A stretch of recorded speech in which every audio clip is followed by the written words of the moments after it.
अस्सलाम वालेकुम वरहमतुल्लाहि वबरकातुहू। स्टूडेंट्स, आज हमारा टॉपिक है स्केलर्स एंड वेक्टर क्वांटिटीज। इस टॉपिक को स्टार्ट करने से पहले चैप्टर नंबर 1 के एक टॉपिक को रिकॉल करें।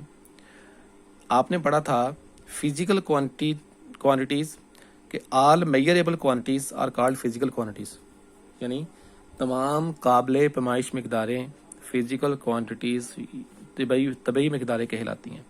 ठीक है।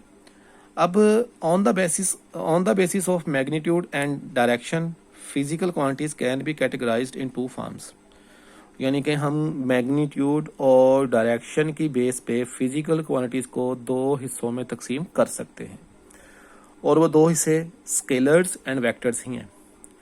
जो तमाम क्वांटिटीज होती हैं उनमें से कुछ क्वांटिटीज ऐसी होती हैं जिनको हम सिर्फ मैग्नीट्यूड यानी कि मिकदार से ज़ाहिर करते हैं, लेकिन कुछ क्वांटिटीज ऐसी भी होती हैं जिनके लिए ज़रूरी होता है कि मैग्नीट्यूड के साथ साथ सिमत यानी कि डायरेक्शन को भी ज़ाहिर किया जाए, यानी कि वो सिमत और मिकदार के बगैर उसको ज़ाहिर किया जाए तो वो इनकम्प्लीट होती हैं।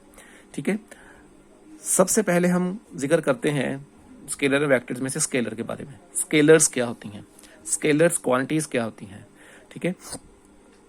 A scalar quantity is described completely by its magnitude only।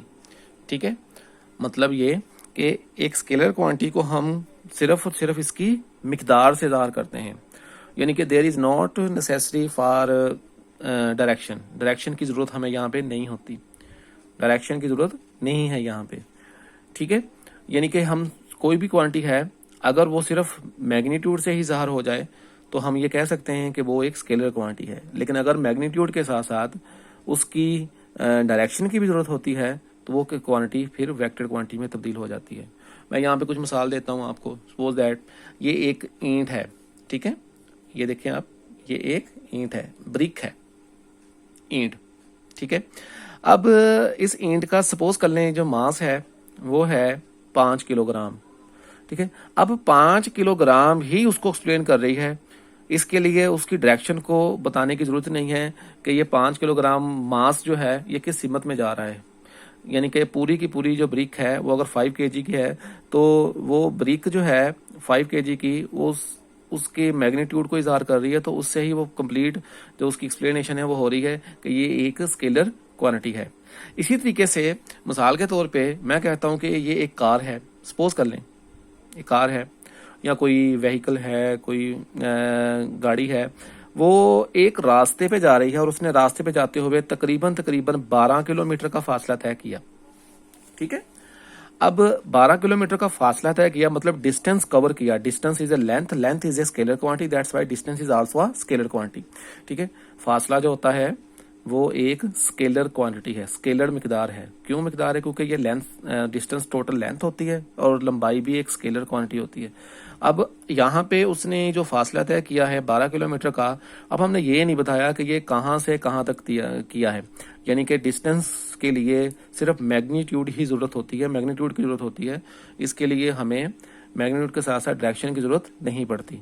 तो हम कह सकते हैं कि डिस्टेंस भी एक क्या है, स्केलर क्वांटिटी है। अगर हम इनकी एग्जांपल्स की जानब आएँ तो एग्जांपल्स में स्केलर क्वांटिटी के एग्जांपल कुछ मैंने यहाँ पे लिखी हुई हैं, लेकिन मैं यहाँ पर मैंने किताब पे तो नहीं लिखा, लेकिन मैंने इंपॉर्टेंट पॉइंट लिखा है।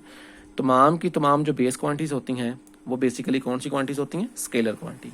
बेस क्वांटिटीज कौन सी होती हैं? Length, mass, time, electric current, amount of A substance, ठीक है, टेम्परेचर वगैरह, वो सारी क्या है? वो बेस क्वांटिटीज हैं। तो सारी की सारी बेस क्वांटिटीज को डायरेक्शन की जरूरत नहीं होती, वो मैग्नीट्यूड से ही अपने आप को पूरा एक्सप्लेन कर लेती है। दैट्स वाई हम कह सकते हैं कि तमाम की तमाम बेस क्वांटिटीज जो हैं वो, यानी तमाम की तमाम क्या है, सिर्फ 7 है बेस क्वांटिटीज, 7 बेस क्वांटिटीज हैं। तो 7 की 7 बेस क्वांटिटीज जो है वो स्केलर क्वांटिटीज होती हैं। उसके अलावा वर्क है, ये स्केलर क्वांटिटी है। एनर्जी भी स्केलर क्वांटिटी है, दोनों का यूनिट जॉल होता है।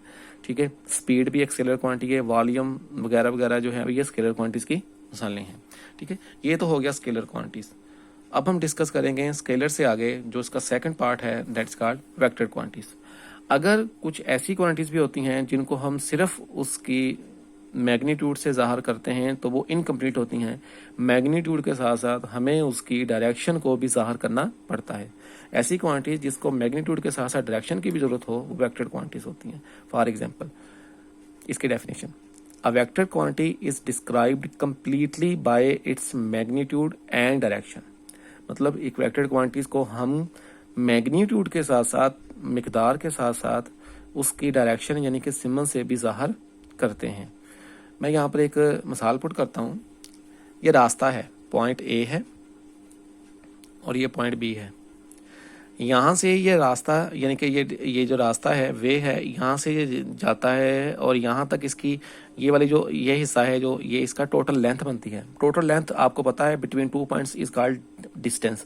मैंने आपको पहले भी बताया है कि टोटल लेंथ बिटवीन 2 पॉइंट्स। अब अगर मैं कहता हूँ कि ये जो गाड़ी है ये यहाँ से यहाँ तक टोटल लेंथ सपोज कर लें 20 km है, यहाँ से यहाँ तक उसने 20 किलोमीटर का फासला तय किया है, तो वो डिस्टेंस उसके लिए हमें सिर्फ मैग्नीट्यूड की जरूरत है, इसलिए हम कहेंगे कि डिस्टेंस एक स्केलर क्वांटिटी है। लेकिन अगर वो गाड़ी एक स्पेसिफिक वे में जाती है, मतलब वो एक गाड़ी जो है वो एक शॉर्टेस्ट डिस्टेंस में जाती है, शॉर्टेस्ट डिस्टेंस इज डिस्प्लेसमेंट होता है। अब वो गाड़ी यहाँ से यहाँ तक जाती है तो हमने उसको स्पेसिफिक डायरेक्शन के लिए बाकायदा उसको एरो हेड के साथ ज़ाहिर करेंगे। ये गाड़ी अगर मुख्तसर फासला तय करेगी, शॉर्टेस्ट डिस्टेंस तय करेगी, तो वो यहाँ से यहाँ तक जाएगी तो वो डिस्प्लेसमेंट कवर करके जाएगी। अब डिस्प्लेसमेंट एक वेक्टर क्वांटिटी होती है, तो उसमें हमने एक तो बता दिया कि वो 20 किलोमीटर का फासला तय किया है और कहाँ से कहाँ तक किया है, फ्रॉम ए टू बी। अब ये ए टू बी है, ठीक है। अब ये ए से बी तक, ये तो मैंने कहा था ना कि ये उसकी डेस्टिनेशन है और ये उसकी डेस्टिनेशन है, लेकिन उसमें हमने सिर्फ डिस्टेंस कवर कर दिया। लेकिन अगर वो स्पेसिफिक वे में जा रहा है, शॉर्टेस्ट डिस्टेंस कवर कर रहा है फ्रॉम ए टू बी, अगर ऐसे भी लिख सकते हैं फ्रॉम ए टू बी, ठीक है, तो हम ये कहते हैं कि डिस्प्लेसमेंट एक वेक्टर क्वांटिटी है, क्योंकि इसमें मैग्नीट्यूड के साथ साथ डायरेक्शन भी है। चलें एक और मिसाल ले लेते हैं, एक और मिसाल देता हूँ आपको। यहाँ पे दो आदमी हैं, दो लड़के हैं, एक है फर्स्ट बॉय ए और सेकंड बॉय है बी। दोनों एक रोप यानी कि रस्सी को खींच रहे हैं, जैसे रस्सा कशी होती है, रोपिंग, ठीक है। अब जो ए वाला है वो भी 100 न्यूटन की फोर्स लगा रहा है अपनी तरफ, बी वाला जो है वो भी 100 न्यूटन की फोर्स लगा रहा है अपनी तरफ। अब दोनों बेसिकली जो फोर्स लगा रहे हैं, फोर्स एक वेक्टर क्वांटिटी है, क्योंकि फोर्स को अपने मैग्नीट्यूड के साथ साथ डायरेक्शन भी बतानी होती है। मिसाल के तौर पर ये पेंसिल पड़ी हुई है, इसको मैं अपनी सिमत में खींचता हूँ तो मैं कितनी फोर्स लगा के अपनी तरफ खींच रहा हूँ, तो इसका मतलब है कि मैंने कितनी फोर्स लगाई, उसका मैग्नीट्यूड और साथ मैंने किस तरफ उसको खींचा, डायरेक्शन पुलिंग किस तरफ है उसकी। तो ये दो चीजें, ठीक है। तो अब ये वाला बंदा अपनी तरफ खींच रहा है, तो इसका मतलब है डायरेक्शन आप बता रहे हैं, अपनी तरफ खींच रहा है, ठीक है, लेफ्ट साइड पे। और ये वाला बंदा जो लड़का है ये इसको अपनी तरफ खींच रहा है, तो ये उसकी डायरेक्शन है, मतलब इसकी डायरेक्शन। और दोनों कितनी कितनी मैग्नीट्यूड कितना लगा रहे हैं फोर्स का, 100 न्यूटन का। तो इसका मतलब है कि एक फोर्स जो होती है वो एक वेक्टर क्वांटिटी है, क्योंकि इसमें डायरेक्शन के साथ साथ मैग्नीट्यूड की जरूरत भी पड़ती है, ठीक है। एग्जाम्पल्स आ जाएं तो एग्जाम्पल्स में डिस्प्लेसमेंट एक वेक्टर क्वांटिटी है, डिस्टेंस एक स्केलर क्वांटिटी है, और उसका उलट जो है, अगर डिस्टेंस क्या है, टोटल लेंथ बिटवीन 2 पॉइंट्स मतलब, और डिस्प्लेसमेंट क्या था, शॉर्टेस्ट डिस्टेंस बिटवीन 2 पॉइंट्स, ठीक है। उसके अलावा फोर्स भी किसको मैग्नीट्यूड के साथ साथ डायरेक्शन की जरूरत होती है। मोमेंटम ये आप चैप्टर नंबर 3 में पढ़ेंगे जाकर, इसका फार्मूला होता है P is equal to mv, velocity की वजह से ये मोमेंटम। उसके अलावा टार्क भी एक स्केलर क्वांटिटी है, वेक्टर क्वांटिटी है, सॉरी। वेलोसिटी भी एक वेक्टर क्वांटिटी है, एक्सेलरेशन भी एक वेक्टर क्वांटिटी है, और टेंशन भी एक वेक्टर क्वांटिटी है, ठीक है। अच्छा,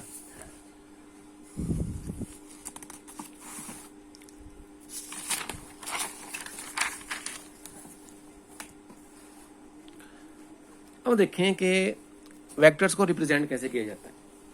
वेक्टर्स को आपके बुक के मुताबिक 3 तरीकों से हम रिप्रेजेंट कर सकते हैं। ग्राफिकल तरीके से, एक तीर का निशान बना के, एरो बना के, उसमें जो एरो हम बनाते हैं ना, मिसाल तौर पर ये मैंने एरो बनाया एक, सपोज दैट ये मैंने एरो बनाया और ये इसका हेड है। यहाँ से लेके यहाँ तक, ए से लेके बी तक ये जो लाइन है, ये लाइन ज़ाहिर करेगी इसके मैग्नीट्यूड को, किसी भी वेक्टर के मैग्नीट्यूड को। और ये जो एरो हेड होगा ये ज़ाहिर करेगा उसकी डायरेक्शन को, ये किस सिमत में है, ठीक है। मिसाल के तौर पे ये एरो हेड बनाए हुए, एक ये एरो ये बनाया हुआ है और ये बनाया हुआ है, ये ए है, ठीक है, ये बी है और ये सी है। तो ये 3 सड़कें हैं, सपोज कर लें, चले चौथी भी लगा लेते हैं, ये चौथी सड़क है, ए बी सी डी, चलो ये कर लें आप, ठीक है। अब मिसाल तौर पर ये सड़क जो है, सपोज दैट ये पीर महल को जा रही है, पीर महल को जा रही है। ये सड़क जो है ये फैसलाबाद रजाना की तरफ जा रही है। ये जो है ये कमालिया की तरफ जा रही है, और ये जो है ये शोरकोट की तरफ जा रही है।